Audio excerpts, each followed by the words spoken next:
Hi, Tim. Hey, how's it going? Good stuff. First of all, congratulations on a brilliant performance, but I think the biggest takeaway from the fight was there was an exchange verbally between you and your opponent in the third round that was overheard by the cameras. Pretty heavy stuff. I was just wondering if you could explain to us what was said and why it was said. Man, I didn't say that for anybody else to hear, because I don't know the whole story. I was messaged on Facebook by I don't want to name any names, but a long message with some pictures and some Snapchat back and forth between Jordan Espinosa and another girl. Pictures of her with choke marks on her neck, and again, I don't know the whole story, and I didn't want to. It wasn't something I wanted the whole world to hear. I wasn't trying to. That was supposed to be between him and I. I didn't know the mic was going to pick up on it, but it was kind of disturbing, the whole thing. I have a daughter, so this was the only fight that I've had out of all my fights that was personal. It was hard for me to maintain my cool. It was hard for me to keep my cardio in check because of it. I don't want to go into too much details, but again, it's not something I'm proud of to say that everybody could hear. But again, I'm glad that it's out there, and I'm glad, if it's true. I don't know. Again, that's why I didn't say anything on the internet, because I don't know. I know people lie, but it was pretty disturbing, the things that I was messaged and the pictures that I received. So that's all the further I can really go into it. To be fair to you, you didn't mention it at media day. You didn't bring it up pre-fight, and I think the reason the camera picked up on it was because you were literally right next to it against the fence. You said that this was personal to you. In the end of round 3, you were also rubbing your blood into his face. Is that related? Well, that was my coach. My coach said, "Your blood is going right in his face. Use it." So he's smart. It worked. It helped. I'm out here trying to win, whatever it takes, at all costs, in the legality and in the rules, whatever it takes. And at the very end of the fight, big aggressive flurry, threw an axe kick at him on the ground. Again, I'm not trying to harp on this and make this a big story, but is that because you'd heard this stuff and you really wanted to send him a message, or was that just the way it played out? I mean, I wanted to hurt the guy. This is the first time I've ever fought somebody that I wanted to hurt. I wanted to make him pay a little bit. I want to win either way. I don't do this to get aggression out. I do this because I like to fight. I enjoy it. I love my job. I'm a company man. I've been in the UFC since 2012. I've never had any issues with the promotion, with any of the bosses. That I'm easy to deal with. I'm easy to get a hold of, and I let my emotions get the best of me a little bit because of the messages that I received, and that's something that I'm going to have to work on. It's something that I'm going to have to go back in camp and work on, because I can't let that happen again. I can't let things outside of the fight dictate how I'm feeling in the fight, and that's something that personally I need to work on. Last thing on this subject from me, do you have any interest in hearing his side of the story and talking to him, or is that something that you'd rather not even go into that? Yeah, I mean, if he wants to, I feel so bad because it's not something, because I don't know the whole story, you know what I mean? And he's right, he even said that, and when he said that, I even thought about it at that point, but I was trying to have a personal conversation with him, and which isn't something I should be doing anyway. I should be focusing on the fight and winning the fight and the things that I can control. And I let my emotions get the best of me, and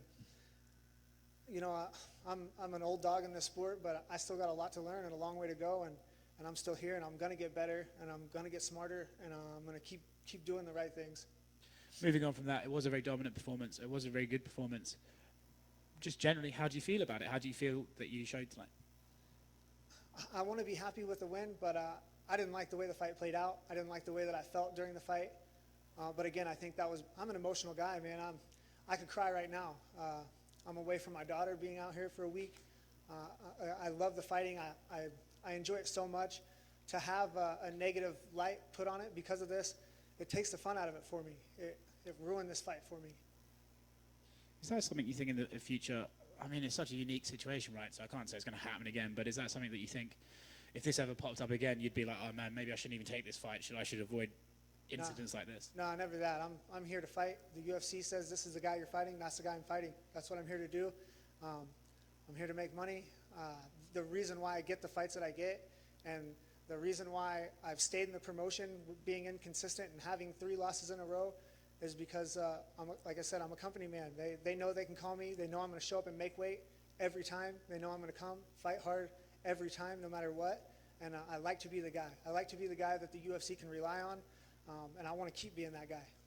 Negative attachment aside, it was a great performance, and you should be happy with it. Congratulations. Tim, right. Did you feel Jordan was slippery in there? Man, I hate being the guy to say things in the cage, but it wasn't like it was the third round where I felt like he was slippery. The very first exchange, I put him up against the cage, and whatever was on him was on me. I was having to wipe it off on my shorts. Again, I'm not trying to call anybody a cheater. People sweat different, I guess, but that's another thing I'm going to have to work on. I can't focus on – I can only focus on what I'm doing and what my coaches are saying. And, me running my mouth in the cage is it's not a good look. And it's just something I'm going to have to work on. I'm not perfect. I still got a long way to go, and that's something that's something I can get better at. Just like fighting, I can work on that kind of thing too. But yeah, he was slippery. He was hard to hold on to, and it was first round. And you rolled with a couple high kicks into the takedown. Did you know that was something you could take advantage of? Because you seemed to time that pretty well the whole fight. No, that was all James Krause. We worked switching to southpaw and shutting down his jab because he's a heavy jab-handed fighter. And I even said that in the pre-fight interview, and maybe he heard that and he made adjustments. But as soon as that head kick started coming at me, James Krause told me to switch my stance, close the stance up. He was kicking too high anyway, but when you're pitching a shutout and the only thing they have is something big like that, you have to make adjustments. But again, that's all for my corner. That wasn't me. I'm out there taking orders. And then moving forward, are there any names you're looking at? We have a couple other flyweight fights on this card, or when you were looking to get back in there. Oh man, I feel like I didn't get the performance that I wanted personally. I felt like I wanted something more. And any of these guys, I don't want to call anybody out. There was a time where I felt like I was at the top of this division after the Ultimate Fighter and fighting Demetrius Johnson, but I had 3 losses in a row after that. I'm at the bottom of the heap here. Guys on my season of the Ultimate Fighter, Kai Kara France, those guys are killing it right now. I'm just lucky to be in here and get the fights that I'm getting. So whoever, whenever, next week, the week after, the UFC knows they can call me. I'm ready. Hey, Tim, right here. I just want to ask briefly, at what point in training camp did you receive those messages that, how long have you been aware of it? So it was strange because it was on my Facebook, but it wasn't my regular messages because I wasn't friends with the person. But I saw like a little red one up in the top of my thing. I clicked on it. It was a big, long thing, and it was a female. So right away I gave it to my fiance. I was like, "Oh, read this." And then, I could tell she was choking up about it. But, people say things, people lie, but it's not like Jordan has enough money to where this girl could be out trying to get money or anything. And she didn't have any reason to message me, really. We don't know each other personally. And it was on her face. It wasn't like she just sent me the link of this that she had already written out. It was on her Facebook. And again, it's 5-6 years ago, it wouldn't have bothered me, really. I mean, obviously it's not good, but I have a daughter. I have a 5-year-old daughter, and that's all I think about pretty much every day. So it got to me. It riled me up. We could see very visibly it had. Can I ask, did you bring this up with your coach before the fight? Did he give you any advice? We know James Krause is one of the best in the game, just about keeping your head straight and focusing on the task at hand. I didn't say anything personally about it, but I think he's known through this whole fight week that I've been amped up coming into warm-up. Like, we just got here, and I was kind of overdoing it with the warm-up, and he's like, "Man, just relax, just chill." He's such a good coach, inside the cage, outside the cage, and he knows me so well that he could read. He can tell my body language. He knows I'm an emotional guy.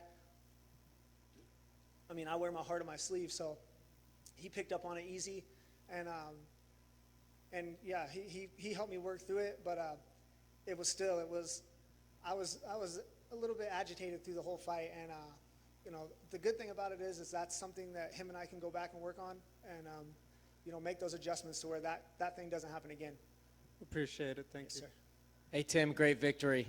Just wanted to ask you something. You came into this fight extremely confident. You bet on yourself at the sports books. How much richer are you because of that? Well, I brought my money in to bet, and then I actually didn't get the bet in. But the thing is I bet on myself every day. This fight life, it's a gamble. I moved my home from Las Vegas to Kansas City to a small little rental house where we didn't have any furniture. We brought one bag of clothes between my wife and I and my daughter. We did a training camp out of a one room. We didn't have any furniture. Our bedroom was our living room. We had a TV and a bed, and my daughter had a bed.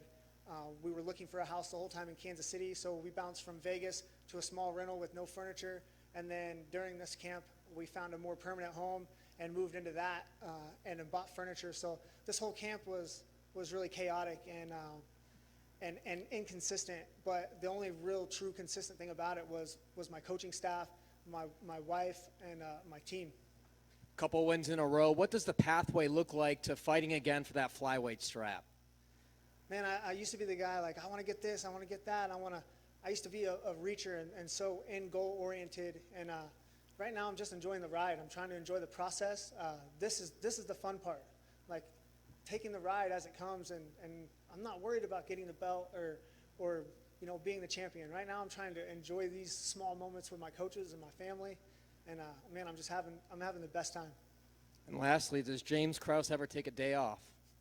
I think he'll get to go home on Sunday and then back on Tuesday. So he'll get to go to his second home back in Kansas City for a few days, and then he's back out here for Grant Dawson. And, and then Gina fights, my fiance, she fights in a few weeks. And then I'm trying to get right back out there. And, like, the sacrifice that he makes is it's way up there.